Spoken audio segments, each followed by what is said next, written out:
Part டூவோட ஸ்டார்டிங்கில் நம்ம மேவை தான் காமிக்கிறாங்க. நம்ம மே வந்து ஒரு பியூட்டி கிளினிக் வந்திருக்கா. அங்கே வந்து ரொம்ப நேரமாக வெயிட் பண்ணிட்டு இருக்கேன். நம்ம மேக்கு வந்து ரொம்பவே கடுப்பாகுது. அங்கே இருக்கிற ரிசப்ஷன் கிட்ட போய் இன்னும் எவ்வளோ நேரம் வெயிட் பண்ணணும், ரொம்ப நேரமாக வெயிட் பண்ணிட்டு இருக்கேன், டாக்டர் இருக்காங்களா இல்லையா, என்னதான் பண்ணுறாங்க அப்படிங்கிற மாதிரி நம்ம மே வந்து அவர்கிட்ட சண்டை போட்டுட்டு இருக்கா. அவர் இருந்துட்டு கொஞ்ச நேரம் வெயிட் பண்ணுங்க, டாக்டர் உங்களுக்கான ரூமை தான் ரெடி பண்ணிட்டு இருக்காங்க அப்படின்னு சொல்லி பேசிகிட்டே இருக்கும்போது அதே கிளினிக்கு நம்ம செரியும் வந்திருக்கா. நம்ம மே வந்து இவர்கிட்ட பேசிட்டு போய் உட்காரலான்ட்டு பார்த்தா செரி வந்து அங்கே உட்காந்துருக்காளா. அதை பார்த்தா நம்ம மே இருந்துட்டு, ஹலோ இது வந்து என்னோட சீட், ஆல்ரெடி நான் தான் உட்காந்துருந்தேன், முதல்ல எந்திரிங்க அப்படிங்கிற மாதிரி நம்ம மே வந்து செரி கிட்ட சொல்ல, செரி இருந்துட்டு, ஓ அப்படியா, இந்த சீட்ல உங்க பேரை நான் எங்கேயுமே பார்க்கலையே, உங்க பேர் எங்க இருக்குன்ட்டு எனக்கு சுத்தமா தெரியல, உங்களுக்கு ஏதாவது ஐடியா இருக்கா என்ன அப்படிங்கிற மாதிரி நம்ம செரி வந்து நம்ம மேவை பிடிச்சி ஓவரா கலாய்க்க, நம்ம மே இருந்துட்டு, இங்க பாரு அதெல்லாம் எனக்கு தெரியாது, இந்த சீட்ல நான் தான் உட்காந்துருந்தேன், எனக்கு தான் நெக்ஸ்ட் அப்பாயின்மெண்ட் இருக்கு, நான் தான் போக போறேன், ஸோ இதுல நான் தான் உட்காருவேன், முதல்ல எந்திரி அப்படிங்கிற மாதிரி நம்ம மே வந்து நம்ம செரிகிட்ட சொல்ல, சரி இருந்துட்டு, ஆல்ரெடி நான் அப்பாயின்மெண்ட் புக் பண்ணிட்டேன், நெக்ஸ்ட் நான் தான் போக போறேன் அப்படிங்கிற மாதிரி ரெண்டு பேருமே சண்டை போட்டுட்டு இருக்கேன். அந்த ரிசப்ஷன் இருந்துட்டு என்னடா இவங்க தேவையில்லாம சண்டை போட்டுட்டு இருக்காங்க அப்படிங்கிற மாதிரி பார்த்துட்டு இருக்கேன். இவங்க ரெண்டு பேரும் அந்த ரிசப்ஷன் ஆளை திரும்பி, நான் முதல்ல போவேனா அவ முதல்ல போவாங்களா, யார் முதல்ல போறது சொல்லு அப்படிங்கிற மாதிரி அவர்கிட்ட சொல்ல, அவர் இருந்துட்டு, ஏமா தாய்களா ரெண்டு பேருமே சண்டை போடுற நிப்பாட்டுங்க, மே உங்களுக்காண்டி ரெடி ஆயிடுச்சு, நீங்க முதல் உள்ள போங்க அப்படிங்கிற மாதிரி அந்த ஆள் வந்து நம்ம மே கிட்ட சொல்ல, நம்ம மே இருந்துட்டு செடியை பார்த்து, எப்படி நான் தான் உங்ககிட்ட சொன்னேன்ல ஆல்ரெடி அப்படிங்கிற மாதிரி நம்ம மே வந்து செடியை பார்த்து நக்கலா சிரிச்சுட்டு அங்கேருந்து அவளோட வேன்டி பேக் எல்லாமே எடுத்துட்டு கிளம்பலான்ட்டு பார்த்தா, அப்போ கரெக்டாக நம்ம மேக்கு ஜின் கிட்ட இருந்து கால் வருது. அவள் வந்து என்ன சொல்கிறான்னா, இந்த மாதிரி நான் கிம் வீட்டுக்கு போகலான்னு நினைக்கிறேன், ஆனால் கிம் வந்து என்னை வீட்டுக்கே வர வேணான்னு சொல்கிறேன் அப்படிங்கிற மாதிரி இவங்க ரெண்டு பேரும் பேசிக்கிட்டு இருக்காங்க. இப்படி இவங்க ரெண்டு பேர் பேசிக்கிட்டு இருக்கும்போது இந்த சான்ஸை வந்து நம்ம செரி வந்து யூஸ் பண்ணிக்கிறோம். நம்ம செரி வந்து மே கிட்ட போய், ஹலோ நீங்கள் வந்து ரொம்ப பிஸியாக இருக்கீங்கன்னு நினைக்கிறேன், உங்களால் இப்போ வந்து உள்ளே போக முடியாது, ஸோ உங்களோட அப்பாயின்மெண்ட்டை நான் எடுத்துக்கிறேன், நான் உள்ளே போகிறேன் அப்படிங்கிற மாதிரி நம்ம செரி வந்து நம்ம மேயோட அப்பாயின்மெண்ட் எடுத்து அவள் உள்ளே போயிட்டுருக்கா. இதை பார்த்து நம்ம மே இருந்துட்டு நம்ம ஜின் கிட்டே, ஹே ஜின் உன்னால் என்னோட அப்பாயின்மெண்ட்டை வேற ஒருத்தவங்க எடுத்துகிட்டு இருக்காங்க, இப்போ நீ மட்டும் என் கையில் கிடச்சனா உன்னை கொண்டுறேன் பார்த்துக்க, மரியாதையாக ஃபோனை வை, உன்னை அங்கே வந்து வச்சுக்கிறேன் அப்படிங்கிற மாதிரி ஃபோனை கட் பண்ணிட்டு பயங்கர கோவத்தில் இங்கே நம்ம மே வந்து நின்றுட்டுருக்கா. இந்த சீன் எங்கேயே கட் பண்ணால் நெக்ஸ்ட்டு நம்ம கமலை தான் காமிக்கிறாங்க. நம்ம கமல் வந்து அவனோட ஒர்க்கெல்லாம் பண்ணி முடிச்சுட்டு நம்ம கமலும் கோமும் அவனோட வீட்டுக்கு தான் வந்திருக்காங்க.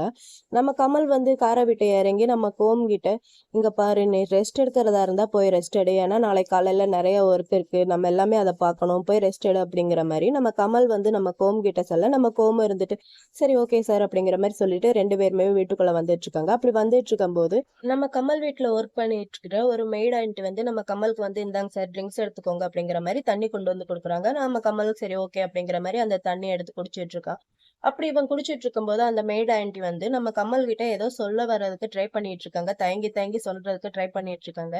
இதை வந்து நம்ம கமல் வந்து நோட் பண்றான். நோட் பண்ணிட்டு ஆன்டி கிட்ட, என்ன விஷயம், எதை பத்தி பேசணும், எனக்கு தெரியும் உங்க நெஃப்யூவை பத்தி தானே பேசணும் அப்படிங்கிற மாதிரி நம்ம கமல் வந்து ஆன்டி கிட்ட கேட்க, ஆன்டி இருந்துட்டு ஆமா அப்படிங்கிற மாதிரி சொல்றாங்க. அதுக்கு கமல் இருந்துட்டு சரி ஓகே இப்போ அவன் எங்க இருக்கான் அப்படிங்கிற மாதிரி நம்ம கமல் வந்து ஆன்டி கிட்ட கேட்க, ஆன்டி இருந்துட்டு அவன் கிச்சன்ல தான் இருக்கான், வாங்க உங்களுக்கு அவனை இன்ட்ரடியூஸ் பண்ணி வைக்கிறேன் அப்படிங்கிற மாதிரி ஆன்டி வந்து கமல் கிட்ட சொல்லிட்டு நம்ம ஆன்டி வந்து கிச்சனுக்கு போயிடுறாங்க. நம்ம கமல் இருந்து கோம் கிட்ட, நீ வந்து இதுக்கு முன்னாடி அவனை பார்த்துருக்கியா என்ன அப்படிங்கிற மாதிரி நம்ம கமல் வந்து கோம் கிட்ட கேட்க, கோம் இருந்துட்டு இல்லை சார் நான் பார்த்ததில்லை அப்படிங்கிற மாதிரி நம்ம கோமும் சொல்லிடுறான். அப்புறம் எல்லாருமே ஹாலில் அசம்பிள் ஆகி பேசிட்டு இருக்காங்க. அங்கே ஒரு சின்ன பையன் இருக்கான். அந்த சின்ன பையன் தான் நம்ம ஆன்டியோட நெஃப்யூ. அந்த பையன் பேர் வந்து பைபுன். பைபுன் வந்து ஸ்கூல் தான் படிச்சுட்டு இருக்கான். நம்ம பைபுன் நம்ம கமல் வந்ததும் கமலை பார்த்து ஸ்வேதிகாப் அப்படிங்கிற மாதிரி கியூட்டா விஷ் பண்றான். நம்ம கமலும் பைபுனை பார்த்து சரி ஓகே உன்னோட பேர் என்ன அப்படிங்கிற மாதிரி நம்ம கமல் கேட்க, நம்ம பைபுனும் இருந்துட்டு என்னோட பேர் வந்து பைபுன் அப்படிங்கிற மாதிரி நம்ம பைபுன் சொல்றான். அதுக்கு கமல் இருந்துட்டு சரி ஓகே நீங்க இருக்கிறதுல எனக்கு எந்த ஒரு பிரச்சனையும் கிடையாது, ஆனா நீங்க இருக்கிற வரைக்கும் உன்னோட ஆன்ட்டியை வந்து நீ பத்திரமா பாத்துக்கணும், அவங்களுக்கு நீ எப்பயுமே ஹெல்ப் பண்ணணும், உன்னோட படிப்பு விஷயம் எல்லாத்தையுமே நான் பாத்துக்கிறேன் அப்படிங்கிற மாதிரி நம்ம கமல் வந்து பைபுன் கிட்ட சொல்ல. ஆனா ஆன்ட்டிக்கு வந்து ஒரு மாதிரி இருக்கு போல. ஆன்ட்டி வந்து ஆனான்ட்டு ஏதோ சொல்ல வரதுக்குள்ள நம்ம கமல் இருந்துட்டு, இங்க பாருங்க இதை வந்து நீங்க ஃபேவரெல்லாம் எடுத்துக்க வேணாம், இது நான் உங்களுக்கு பண்றது, இதை நீங்க தப்பாலாம் நினைக்காதீங்க அப்படிங்கிற மாதிரி நம்ம கமல் வந்து ஆன்ட்டிகிட்ட சொல்ல, ஆன்ட்டி இருந்துட்டு சரி ஓகே அப்படிங்கிற மாதிரி சொல்லிடுறாங்க. நம்ம கமல் இருந்துட்டு கோம் கிட்ட இந்த விஷயத்த வந்து நீ டீல் பண்ணிக்க அப்படிங்கிற மாதிரி நம்ம கமல் வந்து கோம் கிட்ட சொல்ல, நம்ம கோமும் இருந்துட்டு சரி ஓகே நான் பாத்துக்கிறேன் அப்படிங்கிற மாதிரி சொல்லிடுறான். அப்புறம் நம்ம ஆன்ட்டி இருந்துட்டு பைபூன் கிட்ட, பைபூன் நீ வந்து அவருக்கு தேங்க்ஸ் பண்ணு அப்படிங்கிற மாதிரி ஆன்ட்டி வந்து பைபூன் கிட்ட சொல்ல, நம்ம பைபூனும் கமலுக்கு வந்து ரொம்ப தேங்க்ஸ் அப்படிங்கிற மாதிரி மாதிரி தேங்க்யூ அப்படிங்கிற மாதிரி சொல்கிறான். அதுக்கப்புறம் நம்ம கமல் இருந்துட்டு சரி ஓகே எல்லாமே பேசி முடிக்கிறதெல்லாம் முடிச்சிருச்சுன்னா நான் போய் என்னோட ரூமில் போய் ரெஸ்ட் எடுக்கிறேன், எனக்கு ரொம்ப டயர்டாக இருக்குது அப்படிங்கிற மாதிரி நம்ம கமல் வந்து அங்கேருந்து கிளம்பி அவனோட ரூமுக்கு போயிட்டுருக்கான் ரெஸ்ட் எடுக்கிறதுக்கு. இந்த பக்கம் நம்ம ஆன்ட்டி இருந்துட்டு பைபூன் கிட்ட பைபூன் நீ அவருக்கும் தேங்க்ஸ் பண்ணணும் அப்படிங்கிற மாதிரி நம்ம கோம கண்ணை காமிக்க நம்ம பைபூனும் நம்ம கோமுக்கு தேங்க்யூ அப்படிங்கிற மாதிரி காமிச்சிட்டு இருக்கான். அப்புறம் நம்ம கோம் வந்து ஆன்ட்டி கிட்ட சரி ஓகே நானும் இங்கேருந்து கிளம்புறேன், உங்களுக்கு ஏதாவது தேவைப்படுச்சுன்னா என்ன கூப்பிடுங்க அப்படிங்கிற மாதிரி நம்ம கோம் வந்து ஆன்ட்டி கிட்ட சொல்லிட்டு அங்கேருந்து கிளம்பி போயிட்டே இருக்கான். இந்த பைபூன் பையன் நம்ம கோம் போற ரூட்டையும் ரொம்ப நேரமா வெச்சக்கண்ணு வாங்காம பாத்துக்கிட்டே இருக்கான். நம்ம பைபூனுக்கு நம்ம கோம பார்த்தோன்னே பிடிச்சி போச்சு போல, ஒரு மாதிரி க்ரஷ்லயேவும் நம்ம பைபூன் வந்து கோம பார்த்துக்கிட்டே இருக்கான். நம்ம ஆன்ட்டி இருந்துட்டு கோம் கிட்ட நான் தான் சொன்னேன்ல அவர் ரொம்ப நல்லவரன்ட்டு, நாங்க சொன்னா கேட்டுப்பாரு அப்படிங்கிற மாதிரி நம்ம ஆன்ட்டி வந்து கமலை பத்தி நம்ம கோம் கிட்ட ரொம்ப பெருமையா பேசிட்டு இருக்காங்க. இந்த சீன் இங்கேயே கட் பண்ணா நெக்ஸ்ட் நம்ம கிம்ம தான் காமிக்கிறாங்க. நம்ம கிம்மோட மொபைல் ரொம்ப நேரமா ரிங் ஆயிட்டு இருக்க. நம்ம கிம் இருந்துட்டு யாராவது இந்த நேரத்துல கால் பண்றது அப்படிங்கிற மாதிரி நம்ம கிம்மு அந்த மொபைல் அட்டன் பண்ணி சலோன்ட்டு சொல்றான். ஆனா அந்த பக்கத்துல இருந்து வெறும் வாய்ஸ் மட்டும் தான் கேட்குது. என்னோட பாடி கார்டு மூஞ்சில டோரை வச்சு லாக் பண்ணிட்ட போல அப்படிங்கிற மாதிரி ஒரு வாய்ஸ் கேட்குது. இந்த வாய்ஸை கேட்டோன்னேவும் நம்ம கிம் வந்து கண்டுபிடிச்சிட்டான் இது கமல் தான்ட்டு. கமல் நீதானே அப்படிங்கிற மாதிரி நம்ம கிம் வந்து கமல் கிட்ட கேட்க கமல் இருந்துட்டு நானே தான், என்னோட வாய்ஸ் வந்து உனக்கு இன்னும் ஞாபகம் இருக்கா என்ன அப்படிங்கிற மாதிரி நம்ம கமல் வந்து கிம் கிட்ட கேட்க கிம் இருந்துட்டு அதெல்லாம் இருந்துட்டு போகுது, முதல்ல என்னோட நம்பர் உனக்கு எப்படி கிடைச்சிச்சு அதை முதல்ல சொல்லு அப்படிங்கிற மாதிரி நம்ம கிம் வந்து நம்ம கமல் கிட்ட கேட்க நம்ம கமல் இருந்துட்டு அதான் எனக்கும் தெரியல, நான் சும்மா மொபைல்ல ஸ்க்ரோல் பண்ணி பார்த்தேன், ஆனா உன்னோட நம்பர் என்னோட மொபைல்ல இருந்துச்சு, சரி நம்பர் இருக்கும்போது எதுக்கு டைம் வேஸ்ட் பண்ணணும் தான் உடனே உனக்கு கால் பண்ணிட்டேன் அப்படிங்கிற மாதிரி நம்ம கமல் வந்து நம்ம கிம் கிட்ட சொல்ல நம்ம கிம் வந்து இதெல்லாம் கேட்டுட்டு பயங்கர கோவத்துல போயிடா நீ சொல்றது எல்லாமே போயிடா, உனக்கு யாரா முதல்ல என்னோட நம்பர் வச்சுக்கிறதுக்கு பர்மிஷன் கொடுத்தா, உனக்கு கொஞ்சம் கூட அசிங்கமா இல்லையா, நீ இந்த மாதிரி பண்றது எல்லாமேவும் என்னோட பிரைவேட்டை ரொம்பவே அஃபெக்ட் பண்றான், உனக்கு கொஞ்சம் கூட அசிங்கமா இல்லை கேவலமா இல்லை நீ பண்ற ஒர்க் வந்து அப்படிங்கிற மாதிரி நம்ம கிம் வந்து நம்ம கமலை போட்டு பயங்கரமா கல்வி ஊத்திட்டு இருக்க. நம்ம கமல் இருந்துட்டு சரி சரி ஓகே இதுக்கப்புறம் நான் உங்ககிட்ட பர்மிஷன் கேட்கறேன், இதுக்கப்புறம் உன்னோட நம்பரை வந்து நான் வச்சுக்கலாமா, இதுக்கப்புறம் அடிக்கடி நான் உனக்கு வந்து கால் பண்ணலாமா, எனக்கு அந்த பர்மிஷன் கொடுப்பியா அப்படிங்கிற மாதிரி நம்ம கமல் வந்து நம்ம கிம் கிட்ட கேட்க நம்ம கிம் இருந்துட்டு அதை மட்டும் முடியவே முடியாது, என்னோட நம்பரை ஒழுங்கு மரியாதையாக டெலீட் பண்ணி இதுக்கப்புறம் எனக்கு கால் பண்ணக்கூடாது, என்னோட நம்பர் உங்ககிட்ட இருக்கவே இருக்கக்கூடாது, இதுக்கப்புறமும் சும்மா சும்மா எனக்கு கால் பண்ணி என்னை டிஸ்டர்ப் பண்ணிட்டு இருந்தேன்னா நான் என்னோட நம்பரை வந்து சேஞ்ச் பண்ண வேண்டியதாக இருக்கும் பார்த்துக்க அப்படிங்கிற மாதிரி நம்ம கிம் வந்து நம்ம கமலை பிடிச்சி ஓவராக கத்திட்டு இருக்கேன். நம்ம கமலை இருந்துட்டு டே ஏன்டா என்கிட்ட இவ்வளோ ஹாஷாலாம் நடந்துக்கிறேன், நானே கொஞ்ச நாள் உன்னை பார்க்க முடியாதுன்ட்டு ரொம்ப ஃபீல் பண்ணிட்டு இருக்கேன், ஒர்க் விஷயமா நான் அப்ராட் போகிறேன், போயிட்டு வந்ததுக்கப்புறம் உன்னை நான் என் கூட கூட்டிட்டு போகிறேன் அப்படிங்கிற மாதிரி நம்ம கமல் வந்து நம்ம கிம் கிட்ட சொல்ல நம்ம கிம் வந்து இதை கேட்டுட்டு எங்கே கூட்டிட்டு போகிறேன் என்னாலாம் உன் கூடலாம் வந்து ஸ்டேலாம் பண்ண முடியாது அப்படிங்கிற மாதிரி நம்ம கிம் வந்து கமல் கிட்ட சொல்ல நம்ம கமல் வந்து ஒரு மாதிரி க்யூட்டாக நக்கலாக சிரிச்சிட்டு எனக்கு தெரியும் நீ இன்னும் அதை பற்றி திங்க் பண்ணவே இல்லைன்ட்டு, ஸோ நான் அதனால தான் உன்னை என் கூட லஞ்சுக்கு கூட்டிட்டு போகிறேன்ட்டு சொன்னேன், நான் போயிட்டு வந்துட்டு உன்னை என் கூட லஞ்சுக்கு கூட்டிட்டு போகிறேன் அப்படிங்கிற மாதிரி நம்ம கமல் வந்து நம்ம கிம் கிட்ட சொல்ல நம்ம கிம் இருந்துட்டு முடியாதா என்னால் உன் கூட லஞ்சுக்கெல்லாம் வர முடியாது, லஞ்சாக இருக்கட்டும் இல்லை வேறு எதுவாக இருக்கட்டும் எதுவாக இருந்தாலும் நான் என்னாலாம் உன் கூட வர முடியாது, எனக்கு ரொம்ப ஒர்க் இருக்குது, நான் ஒர்க் பார்க்க போகிறேன், அது மட்டும் இல்லாமல் எனக்கு ரொம்ப டயர்டாக இருக்குது, நான் போய் தூங்க போகிறேன் அப்படிங்கிற மாதிரி நம்ம கிம் வந்து கமல் கிட்ட சொல்லிட்டு போனை கட் பண்ணிடுறான். நம்ம கமலும் ஒரு மாதிரி அவன் போனை வச்சதுக்கு அப்புறம் அந்த மொபைலையே பார்த்து சிரிச்சுட்டு இருக்கான். இந்த பக்கம் நம்ம கிம்ம காமிச்சான், இவன் என்ன நினைச்சா இவன் எங்க கூப்பிட்டாலும் நான் வந்துருவேன்ட்டு நினைச்சானா அது அவன் கனவுல கூட நடக்காது அப்படிங்கிற மாதிரி நம்ம கிம் வந்து நம்ம கமலை போட்டு திட்டிகிட்டேவும் ஒரு மாதிரி யோசிச்சுட்டே உட்காந்துருக்கான். இவன் இப்படி யோசிச்சுட்டே உட்காந்துருக்கும் போது கரெக்டாக நம்ம கிம்மோட மொபைலுக்கு ஒரு நோட்டிஃபிகேஷன் வருது. அது என்ன நோட்டிஃபிகேஷன் அப்படிங்கிற மாதிரி நம்ம கிம்மும் அதை வந்து எடுத்து பார்க்குறோம். எடுத்து பார்த்தா ஒன்றும் கிடையாது, நம்ம டேவு இட்டு கப்பலாக இருக்கிற மாதிரி ஒரு ஐஜி போஸ்ட் வந்து அங்கே வந்து போஸ்ட் ஆயிருக்கு. அதை பார்த்து தான் நம்ம கிம் வந்து இப்போ ரொம்பவே சேடாக ஃபீல் பண்ணிட்டு இருக்கான்.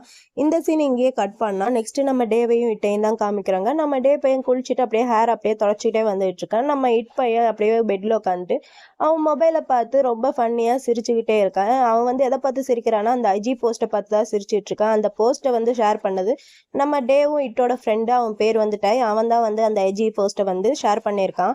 நம்ம இட் பையன் அந்த போஸ்ட்டை பார்த்து சிரிச்சிட்டு இருக்கிறத நம்ம டே பையனை பார்த்துட்டு என்னாச்சு பயங்கரமாக சிரிச்சிட்டு இருக்க அவ்வளோ ஃபன்னியாவா இருக்கு அப்படிங்கிற மாதிரி நம்ம டே வந்து இட் கிட்ட கேட்க நம்ம இட்டு இருந்துட்டு ஆமாம் ஆமாம் உன்னோட ஃபோட்டோவை தான் பார்த்து சிரிச்சிட்டு இருக்கேன், அந்த ஃபோட்டோவில் உன்னோட ஃபேஸை பாரு பார்க்கறதுக்கு எப்படி இருக்குன்ட்டு அப்படிங்கிற மாதிரி நம்ம இட் வந்து டே கிட்ட சொல்ல நம்ம டே இருந்துட்டு அந்த ஃபோட்டோ நான் அவ்வளோ ஃபன்னியாவாக இருக்கு அவ்வளோ சிரிப்பாக வருது உனக்கு அப்படிங்கிற மாதிரி நம்ம டே வந்து இட் கிட்ட கேட்க இட்டு இருந்துட்டு ஆமாம் ஆமாம் நீயே வேணா பாரு அப்படிங்கிற மாதிரி அந்த ஃபோட்டோவை வந்து நம்ம டே கிட்ட காமிக்க நம்ம டேவும் இருந்துட்டு அதில் போட்டிருக்கிற அந்த டேகை வந்து படிக்கிறான். கேங்ஸ்டர் கப்பல் அப்படிங்கிற மாதிரி அதில் டேக் பண்ணியிருக்க. அதை பார்த்து நம்ம டே இருந்துட்டு கேங்ஸ்டர் கப்பலா இது உனக்கு ஓகேவாடா அப்படிங்கிற மாதிரி நம்ம டே வந்து இட்கிட்ட கேட்க, இட்டு இருந்துட்டு இப்போ நீ என்ன கேட்குற, அது வெறும் சும்மா டேக் மட்டும்தான், எனக்கு அது பிடிச்சிருந்துச்சு அந்த டேக் அப்படிங்கிற மாதிரி நம்ம இட் வந்து டே கிட்ட சொல்ல, நம்ம டே இருந்துட்டு அப்போ இப்போ அப்படிங்கிற மாதிரி கேட்க, நம்ம இட்டு இருந்துட்டு எனக்கு அதை பற்றி பேச பிடிக்கல, அதை விட்டு அப்படிங்கிற மாதிரி நம்ம இட் சொல்லிட்டு மறுபடியும் மொபைலையே அப்படியே நோண்டிக்கிட்டே இருக்கான்.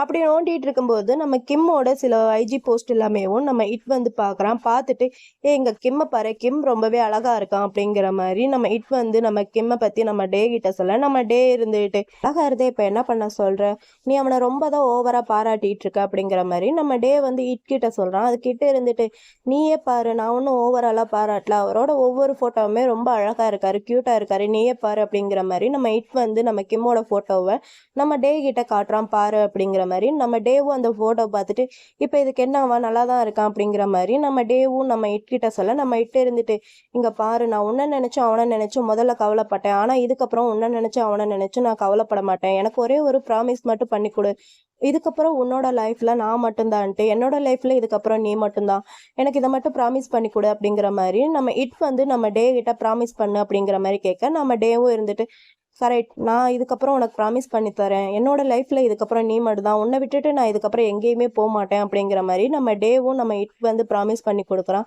அப்புறம் என்ன, ரெண்டு பேருமே கிஸ் பண்ண ஆரம்பிக்கிறாங்க. கிஸ் வந்து கொஞ்சம் டீப்பாக போகுது. டீப்க்கு அப்புறம் என்ன, கிஸ்க்கு அப்புறம் அவங்க ரெண்டு பேரும் கொஞ்சம் ஜாலியாக குஜாலாக இருக்க ஆரம்பிக்கிறாங்க. இவங்க ரெண்டு பேரும் இங்கே ஒரு பக்கம் ஜாலியாக குஜாலாக இருந்துட்டு இருக்கேன். அங்கே நம்ம கிம் பையனை காமிச்சா, நம்ம கிம் பையன் நம்ம டே கூட இருந்ததை நினச்சி பார்த்து இன்னும் உட்காந்து அழுதுட்டு தான் இருக்கான். அழுதுகிட்டேவும் நான் எப்போதான் இதை விட்டு கடந்து வரப்போறேன்ட்டு எனக்கு இன்னும் தெரியல அப்படிங்கிற மாதிரி ரொம்பவே ஃபீல் பண்ணி அழுதுகிட்டு இருக்கான். நம்ம கிம் கிட்ட எனக்கு பிடிக்காத விஷயம் என்னன்னா, அவன் அழுகிறதா, அவன் அழுக போகும்போது அவன் ஃபேஸ் ரொம்ப காமெடியாக இருக்கும். எனக்கு அவன் ஃபேஸை பார்க்கறதுக்கே பிடிக்காதா அவன் அழுதுட்டு இருக்கும்போது. நீங்கள் என்ன நினைக்கிறீங்க என்னன்ட்டு கமெண்ட்ல பண்ணுங்க. உங்களுக்கு அப்படிதான் தோணுதான்ட்டு கமெண்ட் சொல்லுங்க, ஓகேவா? இந்த சீன் இங்கே கட் பண்ணா நான் நெக்ஸ்ட் நம்ம கமலையும் கோமையும் தான் காமிக்கிறாங்க. ரெண்டு பேருமே அவங்க ஒர்க் ட்ரிப் கண்டிப்பாக ஃப்ளைட்டில் போயிட்டு இருக்காங்க. நம்ம கமல் இப்படி பார்க்கறதுக்கு எனக்கு ரொம்பவே பிடிச்சிருக்கு. நம்ம கமல் வந்து ஏற்கனவே ஒயிட்டா, அந்த ஒயிட் கலருக்கும் அவனோட அந்த பிளாக் கலர் ஷூட்க்கும் ரொம்ப சூப்பராக இருக்கு. பக்கத்தில் அந்த ஃப்ளைட்டோட விண்டோவில் அந்த சன்லைட் வேற அவன் மேலே படுதா, இன்னும் சூப்பராக அவனோட அந்த லுக்கையவும் எடுத்து காமிக்குது. எனக்கு ரொம்பவே பிடிச்சிருக்கு கமலோட இந்த லுக். நம்ம கமல் வந்து இப்படி செம்ம ஹாட் அண்ட் கியூட் அண்ட் கூலாக இருக்கு. இந்த பக்கம் நம்ம கோமை காமிச்சா, நம்ம கோம் வந்து நம்ம கமலை விட பயங்கரமாக செம்ம ஹேண்ட்ஸமாக அவன் பக்கத்தில் உட்காந்து நம்ம கமலுக்காண்டி ட்ரிங்க்ஸ் வந்து சர்வ் பண்ணிட்டு இருக்கான். அப்படி சர்வ் பண்ணிட்டேவும் நம்ம கமலை பார்த்து இன்னும் ஒரு 1 ஹவரில் நம்ம போய் ரீச் ஆக வேண்டிய இடத்த நம்ம ரீச் ஆயிடுவோம் சார் அப்படிங்கிற மாதிரி நம்ம கோம் வந்து நம்ம கமல் கிட்ட சொல்ல, நம்ம கமல் இருந்துட்டு சரி ஓகே அப்படிங்கிற மாதிரி அவன் வந்து அந்த ட்ரிங்க்ஸை வாங்கி அப்படியே குடிச்சிட்டு இருக்கான். அப்புறம் மிகப்பெரிய ஒரு சிட்டியை காமிக்கிறாங்க. நம்ம எல்லாருக்குமே ரொம்ப ரொம்ப ஃபேவரான நம்ம சவுத் கொரியாவில் இருக்கிற சியோலுங்கிற அந்த சிட்டியை தான் காமிக்கிறாங்க. அந்த இடத்துக்கு நம்ம கமல் வந்து பிஸ்னஸ் விஷயமா வந்திருக்கான். பிஸ்னஸ் வந்து செம்ம சூப்பராகவே அங்கே நடந்துட்டு இருக்கு. நம்ம கமல் ஆல்ரெடி நான் சொன்ன மாதிரி கொரியனில் சும்மா தாறுமாறாக பேசி டீலையும் அவன் பக்கம் சாதகமாக பேசி முடிச்சுட்டான். இவன் சொன்ன பட்ஜெட்டில் அந்த டீலும் இவனுக்கு கன்ஃபார்மும் ஆயிடுச்சு. இப்படி டீல் எல்லாம் பண்ணி முடிச்சதுக்கப்புறம் நம்ம கமலும் நம்ம கோமும் அவங்களோட சிட்டியான பேங்காக் சிட்டிக்கு ஃப்ளைட்டில் வந்துட்டு இருக்காங்க. கொஞ்சம் நம்ம கமலோட இந்த லுக்கை பாருங்களேன். நம்ம கமலை பார்க்கறதுக்கு செம ஹாட்டாக இருக்கான்ல, எனக்கு ரொம்பவே பிடிச்சிருக்கு நம்ம கமலோட இந்த லுக். இப்படி இவன் வந்துட்டு இருக்க, இவனை ரிசீவ் பண்ணுறதுக்காண்டி வெளியே நம்ம கிட்டு ரோஜு வெயிட் பண்ணிட்டு இருக்காங்க. ஃப்ளைட் வந்ததும் நம்ம கமலுக்கான அந்த டோரும் ஓப்பன் ஆகுது. நம்ம கமலும் சும்மா கெத்தா அந்த ஃப்ளைட்ல இருந்து கீழே இறங்கி வந்து நிற்கிறான். பார்க்கறதுக்கே செம்ம மாசா இருந்துச்சு நம்ம கமலை. அதுக்கப்புறம் நம்ம கோமும் பின்னாடியே அவனை ஃபாலோ பண்ணிட்டு நம்ம கமல் பின்னாடியே நம்ம கோமும் போயிட்டு இருக்க, நம்ம கோமை ஃபாலோ பண்ணிட்டு நம்ம கிட்டு ரோஜு நம்ம கோம் பின்னாடி போயிட்டு இருக்காங்க. இப்படி நம்ம 3 பாடி கார்ட்ஸும் நம்ம கமலை ஃபாலோ பண்ணிட்டு கமல் பின்னாடி போயிட்டு இருக்காங்க. இந்த சீன் எங்கேயே கட் பண்ணா நெக்ஸ்ட் நம்ம கிம்மோட ஆஃபீஸை தான் காமிக்கிறாங்க. அங்க நம்ம போய் ரொம்ப ஹாப்பியாவேவும் அவனோட ஆஃபீஸ்க்குள்ள உள்ள என்ட்ரி ஆயிட்டு இருக்க. அங்க இருக்கிற ஒர்க்கர்ஸ் எல்லாருமேவும் நம்ம கிம்முக்கு வந்து விஷ் பண்றாங்க. பதிலுக்கு நம்ம கிம்மும் ஹாப்பியா எல்லாருக்குமே விஷ் பண்றான். ஒரு வழி அவனோட அந்த ஹிக்கி மார்க் எல்லாமே மறைஞ்சிருச்சு போல பையன், அதனால அவனோட ஆஃபீஸ்க்கு என்ட்ரி ஆகிறான். இதை வந்து நம்ம மேவும் நோட் பண்றான். மே வந்து கிம்மை பார்த்ததும் கிம் நீ ஓகேவே இப்போ நல்லா தானே இருக்க அப்படிங்கிற மாதிரி நம்ம மே வந்து நம்ம கிம் கிட்ட கேட்க, நம்ம கிம் இருந்துட்டு அஃப்கோர்ஸ் எனக்கு என்னன்னா ரொம்ப சூப்பராக இருக்கேன், எனக்கு உடம்பு சரியாயிருச்சு, அது மட்டும் இல்லாமல் நீங்கள் ரொம்ப தனியாக பயத்தில் இருப்பீங்கன்ட்டு நான் நினச்சேன்னா அதனால தான் நான் சீக்கிரமாகவே பறந்து வந்துட்டேன் உங்களை பார்க்கறதுக்காண்டி அப்படிங்கிற மாதிரி நம்ம கிம் வந்து மே கிட்ட கொஞ்சம் ஓவராகவே பேசிகிட்டு இருக்க, காமெடி பண்ணி பேசிகிட்டு இருக்கேன். நம்ம ஜின் வந்து இதெல்லாமே கேட்டுட்டு போதும் போதும் அதை பற்றி நிறுத்து, என்ன எதுக்கு உன்னோட அப்பார்ட்மெண்ட்க்கு வர வேணான்னு சொன்னேன், நீ ரொம்ப மோசம் தெரியுமா, உன்னை நினச்சி நாங்கள் கவலைப்பட்டதுனால தானே உன்னை வந்து பார்க்குறோன்னு சொன்னேன், ஆனால் நீ என்னடானா என்ன உன்னோட அப்பார்ட்மெண்ட்டுக்கே வரக்கூடாதுன்னு சொல்லிட்டேன், ஏன்டா இப்படி பண்ண அப்படிங்கிற மாதிரி நம்ம ஜின் வந்து நம்ம கிம்மை பிடிச்சி ஓவராக கத்திக்கிட்டு இருக்கேன். நம்ம கிம் இருந்துட்டு நீ அங்கே வந்தேன்னா என்னோட கோல்டு வந்து உனக்கும் வந்துரும்னு தான் நான் உன்னை அங்கே வர வேணான்னு சொன்னேன் அப்படிங்கிற மாதிரி நம்ம கிம் சொல்ல, ஜின் இருந்துட்டு நீ நிஜமாவா சொல்ற, உன்னோட கோல்டு எனக்கு வந்துருன்ட்டு வர வேணான்னு சொன்னியா இல்ல அப்படி இல்லைனா அப்படிங்கிற மாதிரி நம்ம மே வந்து ஓவரா நம்ம கிம்ம போட்டு கலாய்ச்சிட்டு இருக்க. நம்ம கிம் இருந்துட்டு ஐயோ கண்டுபிடிச்சிட்டாளா அப்படிங்கிற மாதிரி அவனோட காலரை வச்சு அவனோட நெக்கெல்லாம் மறைச்சிட்டு இருக்க. நம்ம மே இருந்துட்டு உனக்கு ஹேங் ஓவர் தானே, ஹேங் ஓவர் அதிகமானதுனால தானே நீ என்னை வர வேணான்னு சொன்ன அப்படிங்கிற மாதிரி நம்ம ஜின் வந்து நம்ம கிம்ம பிடிச்சி காமெடி பண்ணிட்டு இருக்க. நம்ம கிம் இருந்துட்டு ஆமா நீ சொல்றதுல கரெக்ட் தான் ஜின், எனக்கு வந்து ஹேங் ஓவர் ஆயிடுச்சு, அதனால தான் உன்னை வர வேணான்னு சொன்னேன், என்ன ரொம்ப நல்லாவே புரிஞ்சு வச்சிருக்க ஜின் அப்படிங்கிற மாதிரி இங்க இவங்க 3 பேரும் நல்லா ஜாலியா ஃபன் பண்ணி பேசி விளையாண்டுட்டு இருக்காங்க. அப்புறம் நம்ம கிம் இருந்துட்டு நம்ம மே கிட்ட சரி ஓகே மே, உங்களுக்கு எல்லாம் நிறைய ஒர்க் இருக்குன்ட்டு எனக்கு தெரியும், நான் இத்தனை நாள் வராதனால ஒர்க் எல்லாமே உங்களுக்கு நிறைய இருக்கும், ஸோ அதை வந்து என்னோட கேபினெட்ல எனக்கு வந்து கொடுத்துருங்க, உங்க ஒர்க் எல்லாத்தையுமே நான் பாத்துக்கிறேன் அப்படிங்கிற மாதிரி நம்ம கிம் வந்து நம்ம மே கிட்ட சொல்ல, நம்ம மே இருந்துட்டு கண்டிப்பா உங்களுக்கான ஒர்க் வந்து நான் நிறைய வச்சிருக்கேன், இது எல்லாமே நீங்க தான் பார்க்கணும், நீங்க முன்னாடியே போங்க, ஒரு நிமிஷத்துல உங்க பின்னாடி நான் எப்படி வரேன்ட்டு மட்டும் பாருங்க, சும்மா ஜெட்டு வேகத்துல வந்து நிக்கிறோம், இது வந்து உங்களோட பனிஷ்மெண்ட் அப்படிங்கிற மாதிரி நம்ம ஜின் வந்து கிம் கிட்ட பேசிட்டு இருக்கா. சரி நம்ம மே வந்து கிம் கிட்ட பேசிட்டு இருக்கா. இந்த சீனை இங்க கட் பண்ணா நெக்ஸ்ட் நம்ம கிம் ஜின் மேன்ட்டு இவங்க 3 பேரையும் தான் காமிக்கிறாங்க. 3 பேருமேவும் அவங்களோட லஞ்ச் டைம் ஆயிடுச்சு போல, அதனால லஞ்ச் சாப்பிட்றதுக்காண்டி வெளியே போயிட்டு இருக்கு. நம்ம ஜின் இருந்துட்டு எனக்கு இந்த ஃபுட் தான் வேணும் வாங்கி கொடுங்க அப்படிங்கிற மாதிரி நம்ம கிம் கிட்ட சொல்ல, நம்ம மே இருந்துட்டு அவர் அது வாங்கி தரேன்னு சொன்னார் அப்படிங்கிற மாதிரி 2 பேருமே சண்டை போட்டுக்கிட்டு இருக்க. நம்ம கிம் இருந்துட்டு ஓகே சண்டை போடாதீங்க ஏட்டமா, உங்களுக்கு நீங்க என்ன வேணுமோ நீங்க அதை வாங்கி சாப்பிடுங்க, உங்களுக்காண்டி நான் பே பண்றேன் அப்படிங்கிற மாதிரி நம்ம கிம் சொல்லி பேசிட்டு வந்துட்டு இருக்காங்க. இப்படி இவங்க வந்துட்டு இருக்கும்போது கரெக்டா அந்த இடத்துக்கு நம்ம கிம் மேல அந்த க்ரஷ் வச்சிருப்பான்ல கரண், அவன் வந்து நிக்கிறான் கையில வந்து ஒரு ஃப்ரூட் பேஸ்கெட்டோட. கரண் வந்து நம்ம கிம்ம பத்தி இப்ப நீ ஓகேவா, உனக்கு நல்லா இருக்கா, நேத்து நான் இங்க வந்திருந்தேன் உன்னை பாக்குறதுக்காண்டி, ஆனா மே இருந்துட்டு சொன்னாங்க நீ இங்க இல்ல டே ஆஃப்னு சொன்னாங்க, உனக்கு உடம்பு சரியில்லைன்ட்டு சொன்னாங்க, நீ வீட்டுல இருக்கன்ட்டு சொன்னாங்க அப்படிங்கிற மாதிரி நம்ம கரண் வந்து நம்ம கிம் கிட்ட சொல்றேன். நம்ம கிம் இருந்துட்டு ஓ அப்படியா சரி ஓகே சரி வாங்க வந்து உட்காருங்க அப்படிங்கிற மாதிரி 2 பேருமே உட்காந்து பேசிட்டு இருக்க. கரண் இருந்துட்டு அந்த ஃப்ரூட் பேஸ்கெட் அதை வந்து நம்ம கிம் கையில கொடுத்துட்டு இதை வந்து நான் உங்க வீட்டுல தான் கொண்டு வந்து கொடுக்கணும்னு நினைச்சேன், ஆனா எனக்கு உங்க வீடு வந்து தெரியாதனால இங்க வந்து கொடுக்குறேன் அப்படிங்கிற மாதிரி நம்ம கரண் வந்து கிம் கிட்ட சொல்ல, நம்ம கிம்மும் சரி ஓகேன்ட்டு அந்த கிஃப்ட்டை வந்து வாங்கி வச்சுட்டு நம்ம கரணை பார்த்து ரொம்ப தேங்க்ஸ், ஆனால் இதுக்கப்புறம் இந்த மாதிரி கிஃப்ட் எல்லாம் நெக்ஸ்ட் டைம் கொண்டு வராதிங்க அப்படிங்கிற மாதிரி நம்ம கிம் வந்து கரண் கிட்ட சொல்ல, நம்ம கரணும் சரி ஓகே அப்படிங்கிற மாதிரி கேட்டுக்கிறான்.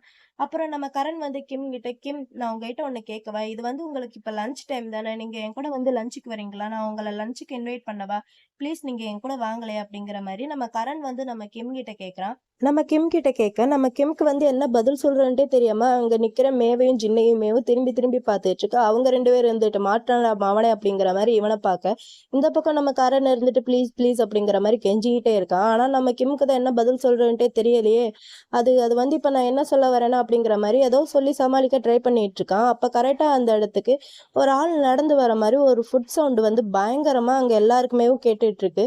அந்த ஃபுட் சவுண்டு கேட்டோடனேவும் அங்க இருக்கிற எல்லாருமேவும் அந்த சவுண்ட் எந்த பக்கமா வருதோ அந்த பக்கம் தான் எல்லாருமேவும் பயங்கரமா பார்த்துட்டு இருக்காங்க, யாரு அது அப்படிங்கிற மாதிரி. உள்ள வந்தது வேற யாரும் கிடையாது, நம்ம கமலும் நம்ம கமலோட பாடி கார்ட்ஸும் தான். நம்ம கமல் வந்து பாக்குறதுக்கு full and full black and பிளாக்ல அவனோட காஸ்டியூம் எல்லாம் இருக்கு. நம்ம கமல் வந்து நம்ம கிம்மோட ஆஃபீஸ்ல செம மாசான ஒரு என்ட்ரி வந்து அங்க பண்ணிட்டு இருக்கான். நம்ம கமல் இப்படி வந்ததை நம்ம கிம் வந்து இதை கொஞ்சம் கூட எதிர்பார்க்கவே இல்லை. நம்ம கிம் வந்து நம்ம கமலை பயங்கர ஷாக்கா பார்த்துட்டு இருக்கிறதோட எபிசோட் 2ல பார்ட் 2 வந்து இங்க நான் கம்ப்ளீட் பண்றேன். இந்த வீடியோ உங்களுக்கு பிடிச்சிருந்தா லைக் பண்ணுங்க, கமெண்ட் பண்ணுங்க, மறக்காம ஷேர் பண்ணுங்க. அப்புறம் நான் உங்ககிட்ட ஒரு விஷயம் சொல்லணும், ஊடல ஒரு சில இடத்துல என்னோட பாப்பாவோட சவுண்ட் வந்து கேட்கலாம், கேட்காமலே இருக்கலாம், அதை வந்து கொஞ்சம் அட்ஜஸ்ட் பண்ணிக்கோங்க. அப்புறம் இன்னொரு முக்கியமான விஷயம், நம்ம சேனல் ஏதாவது ஃபர்ஸ்ட் டைம் பார்க்குறீங்கன்னா மறக்காம நம்ம சேனலை சப்ஸ்கிரைப் பண்ணிக்கோங்க. சப்ஸ்கிரைப் பண்ணாமல் யாராவது பார்த்தீங்கன்னா ப்ளீஸ் நீங்களும் சப்ஸ்கிரைப் பண்ணிக்கோங்க. ஏன்னா நீங்கள் சப்ஸ்கிரைப் பண்ணாதான் எனக்கு அது வந்து ரொம்ப ரொம்ப மோட்டிவேஷனாக இருக்கும். ப்ளீஸ் நீங்கள் சப்ஸ்கிரைப் பண்ணி எனக்கு வந்து உங்களோட சப்போர்ட்டை கொடுங்க. சரி ஓகே ஃப்ரெண்ட்ஸ், இதுக்கப்புறம் உங்கள் எல்லாருமே நெக்ஸ்ட் வீடியோவில் பார்க்குறேன். Bye friends, bye bye.